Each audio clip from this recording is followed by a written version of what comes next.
जय जिजाऊ जय शिवराय बांधवांनो. जसा पावसाळा येतो तसे गांडूळ आणि बेंडकं जसे बाहेर निघतात, तसं मतदान झाल्याच्या नंतर काही बेंडकं आणि गांडूळं बाहेर निघालेले आहेत. मनोजदादा जरांगे पाटलावरती टीका करत आहेत आणि मनोजदादा जरांगे पाटलांना बदनाम करण्याचा प्रयत्न करत आहेत.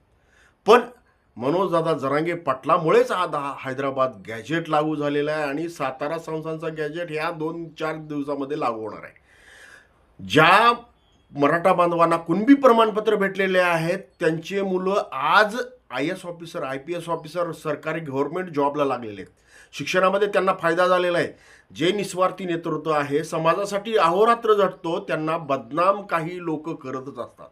त्यांना मागे खेचण्याचा प्रयत्न करतच असतात. फक्त त्यांच्या पाठीमागे समाज उभा राहू नये म्हणून काही प्रवृत्ती मनोजदादा जरांगे पाटलाला बदनाम करण्याचा प्रयत्न करत आहेत. तरीही 6 कोटी मराठा समाज त्यांच्या पाठीमागे आहे. चॅनलला नवीन असाल तर सबस्क्राईब करा, शेअर करा, प्रत्येक बांधवापर्यंत हा व्हिडिओ पोहोचती करा आणि